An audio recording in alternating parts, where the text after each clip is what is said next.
This is Thomas WR Stories and More, and today I'm going to be doing another yearbook layout video.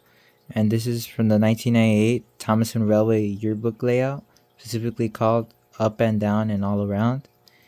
And we're going to get started with the whole layout. So we're going to go in the middle right here, where we have a ramp, where we have Thomas, Annie, and Clarabelle, next to Ellsbridge Station, where we have some curb tracks, some straight tracks, some curb tracks that leads us to two switches, one small switch and one switch that you could push manually to switch them around. And we go down this line right here underneath the Sutter Bay Bridge. We have some straight tracks where we had Gordon going along his way, and going down Gordon's line we go up to the left and we have the Archstone Bridge. And we keep going down to the left. We have some track adapters. We have Renee's pulling the barrel car, which obviously the barrel loader is here present as well. Then we go up the curb tracks where Renee's line is at, where we have an ascending track and Henry's Tunnel, which is pretty much the perfect centerpiece of this whole layout. And we go down this line where we have another ascending track, the flexi curb track, and some adapters and some other tracks that leads us back to where Gordon's at. So now that I talked about those lines, we could go back down to this line right here where I talked about. So I talked about this switch on the right that takes us all the way where Gordon's at. So now I'll be talking about the left side that goes inside Henry's Tunnel. So we have some curved tracks that goes underneath Henry's Tunnel. We have some straight tracks where we have Henry in front of his tunnel, obviously, which makes sense. You can recreate the sad story of Henry if you like, where we have a T-switch. And if we go to the left, we have some straight tracks, some curved tracks, a sunny track, another switch that you could adjust manually, so you can have engines going the certain direction you want, where you have the curved viaduct. And next to that we have the windmill, we have another straight track, and a switch track. We have another Sutter Bay Bridge, where we have James pulling the express coaches, because he always likes to show off his shiny red paint and likes to pull coaches. Then we have two arch viaducts. Then we have a switch, which leads us to where Timid covered bridges. Then we have another switch where Duncan is pulling the tar wagon and the soda fuel tanker.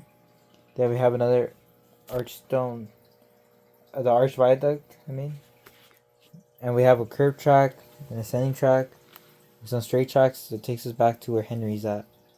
So now I'm gonna go back up this way on the left where I originally talked about, and instead of going all down around the entire perimeter or the entire loop, now we're gonna go down this line. We have Mike pulling another barrel car, going down the center of Henry's Tunnel on the top. Then we have some straight tracks, some curb tracks. That takes us where I originally talked about Duncan pulling the tar wagon and the soda fuel tanker.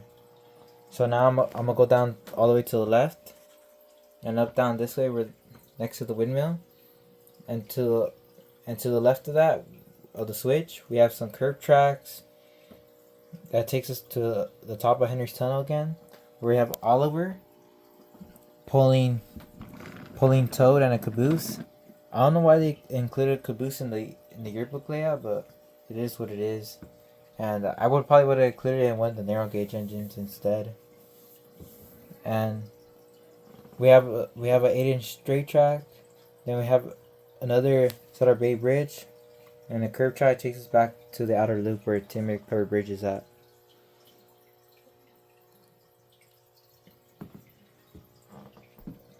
And now I'm going to be talking about this part of the layout right here on the right.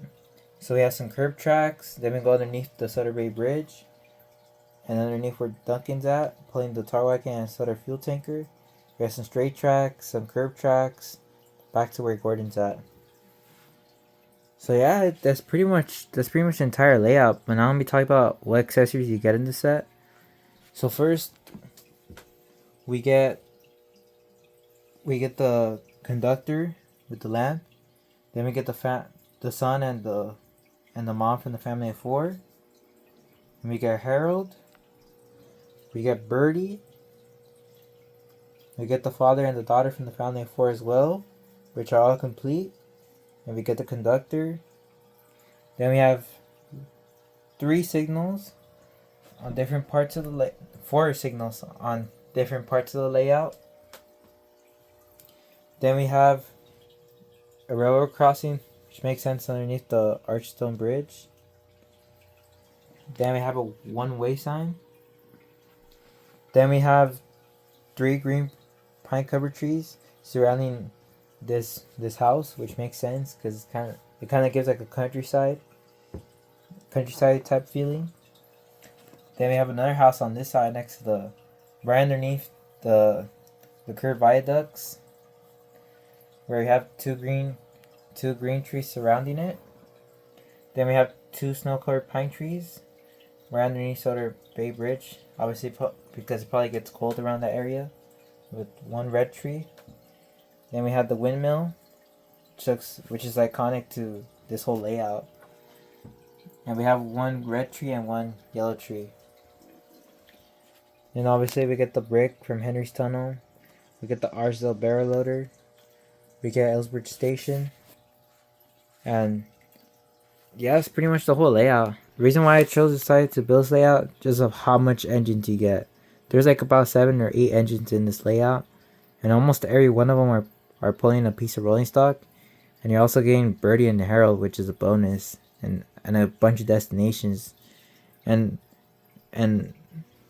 just to mention, a ton of risers, switches, and different types of tracks. So this one has everything, and so far this is the best yearbook layout that I've built so far. That is more on the deluxe side.